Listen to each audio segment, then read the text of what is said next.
فتنہ اور خوارج کے دہشت گردوں کے چیک پوسٹ پر حملے کی کوشش ناکام، سیکیورٹی فورسز کی بروقت کارروائی میں 8 خارجی دہشت گرد جہنم واصل۔ شدید جھڑپ کے دوران دھرتی کے 16 بہادر سپوت وطن پر قربان ہو گئے۔ ISPR کے مطابق خارج کے گروپ نے جنوبی وزیرستان کے علاقے مخین میں سیکیورٹی چیک پوسٹ پر حملے کی کوشش کی۔ علاقے میں کلیئرنس آپریشن جاری ہے۔ گناہوں فعل کے مرتکب افراد کو انصاف کے کٹہرے میں لایا جائے گا۔ فورسز دہشت گردی کی لعنت کو ختم کرنے کے لیے پورا عزم ہیں۔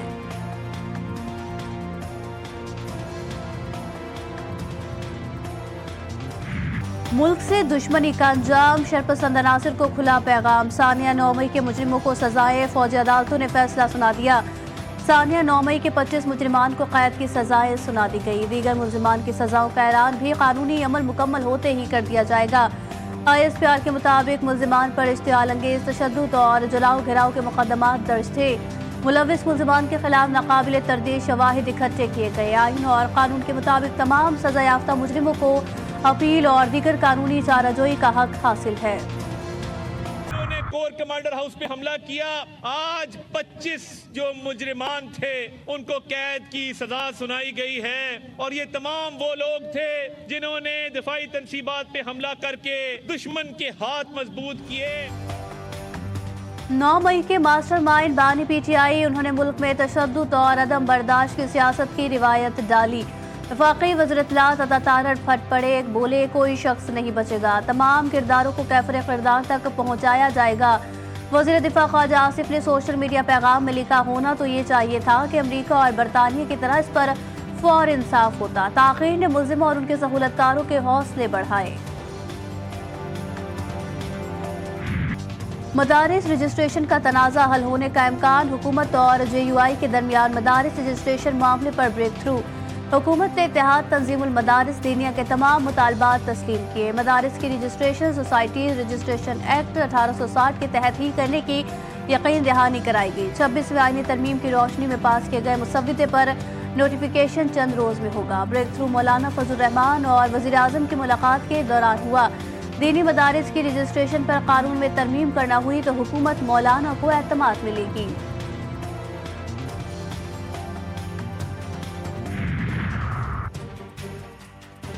Chief justice of Pakistan justice Yahya Afridi کی زیر صدارت جوڈیشل کمیشن کا اجلاس۔ جوڈیشل کمیشن نے سپریم کورٹ کے آئینی بینچ کو 6 ماہ کے لیے توسیع دے دی۔ بینچ کی تشکیل برقرار رکھنے کا فیصلہ 7/6 کے تناسب سے ہوا۔ ذرائع کے مطابق جسٹس جمال مندخیل نے تمام سپریم کورٹ ججز کو آئینی بینچ میں شامل کرنے کی تجویز دے دی۔ جسٹس منصور علی شاہ کی جج تعیناتی میں انٹیلیجنس ایجنسی سے رپورٹ لینے کی مخالفت، پہلے فل کورٹ بنا کر 26ویں ترمیم کا جائزہ لینا چاہیے۔ آئینی بینچ میں ججز کی شمولیت کا پیمانہ طے ہونا ضروری، رولز میں طریقہ کار ہونا چاہیے۔ کمیشن بغیر پیمانہ طے کیے سپریم کورٹ اور سندھ ہائی کورٹ میں آئینی بینچ تشکیل دے چکا۔ جوڈیشل کمیشن اجلاس سے قبل جسٹس منصور کا ایک اور خط۔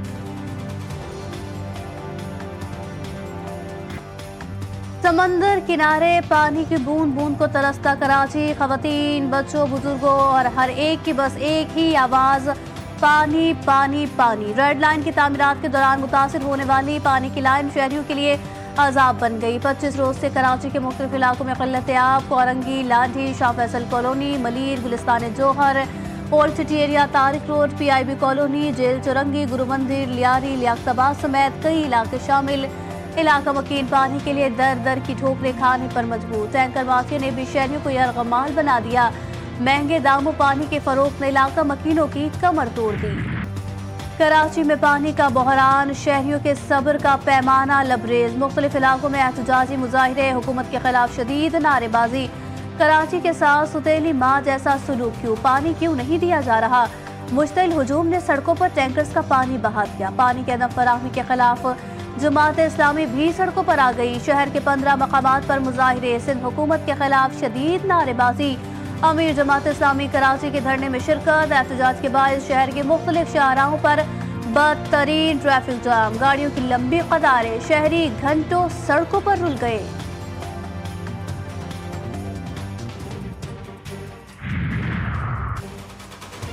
شامی باغی رہنما کی بڑی کامیابی، ماضی کے داغ دھلنے لگے۔ امریکہ نے ابو محمد الجولانی کی گرفتاری پر مقرر $10 ملین کا انعام ختم کرنے کا اعلان کر دیا۔ سینئر امریکی سفارتکار کی دمشق میں الجولانی سے ملاقات۔ امریکی سفارتکار کا کہنا تھا کہ امریکہ الجولانی کے مثبت پیغامات کا خیر مقدم کرتا ہے۔ شام کی صورتحال تاحال انتشار کا شکار۔ امریکی فضائیہ کا شام پر حملہ کر کے داعش کمانڈر کو ہلاک کرنے کا دعویٰ۔ شام میں اسرائیلی حملے بھی جاری۔ امریکی ادارے سینٹ کام کے مطابق امریکی طیاروں نے شام کے مشرقی حصوں میں بمباری کر کے داعش لیڈر ابو یوسف اور ایک کارکن کو ہلاک کر دیا۔ حماس کے مزاحمت کاروں نے خودکش حملے شروع کر دیے۔ شمالی غزہ میں بمبار صہیونی فوجیوں کے درمیان پھٹ گیا۔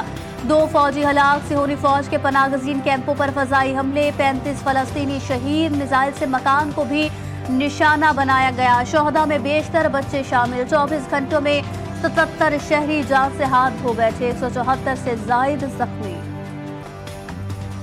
شائقین کرکٹ کے انتظار کی گھڑیاں ختم۔ 23 فروری کو پاک بھارت ٹاکرا۔ ICC چیمپئنز ٹرافی 2025 کا ممکنہ شیڈول سامنے آ گیا۔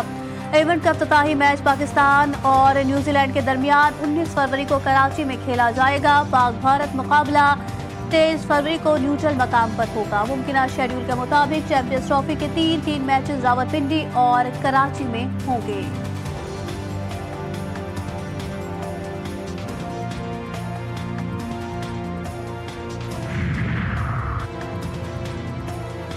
چیئرمین PCB محسن نقوی کا نیشنل اسٹیڈیم کراچی کا دورہ۔ اسٹیڈیم میں اپ گریڈیشن پروجیکٹ پر پیش رفت کا جائزہ لیا۔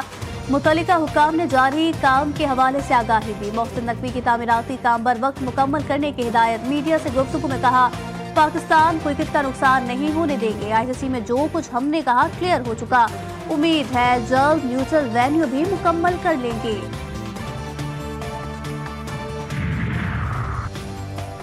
کلین سویپ کے لیے شاہینوں کی جوہانسبرگ میں تیاریاں۔ قومی کھلاڑیوں بالنگ، فیلڈنگ، بیٹنگ کی جم کر پریکٹس۔ پاکستان اور جنوبی افریقہ کے درمیان تیسرا ون ڈے آج کھیلا جائے گا۔ گرین شرٹس نے میچ جیتنے کے لیے حکمت عملی بنا لی۔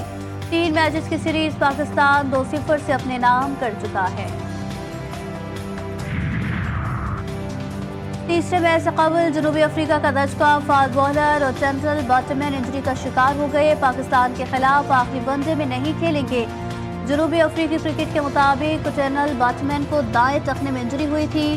کابن بوش کو اسکواڈ میں شامل کر لیا گیا۔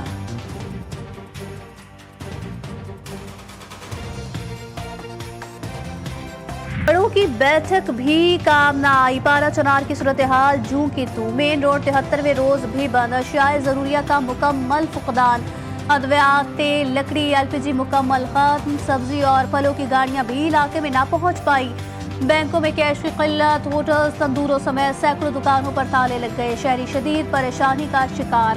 نوجوانوں نے پریس کلب کے سامنے دھرنا دے دیا۔ اور ہوشیار، خبردار، سردی پڑے گی لگاتار۔ کراچی میں یک بستہ ہواؤں کا راج۔ درجہ حرارت 8 ڈگری سینٹی گریڈ ریکارڈ کیا گیا۔ شہر قائد میں آج بھی تیز ہوائیں چلتی رہیں گی۔ آسمان سے برستے برف کے نرم روئی کے گالے۔ ملک کے بالائی اور پہاڑی علاقوں کا حسن دوبالا۔ سردی کی شدت میں روز بروز اضافہ۔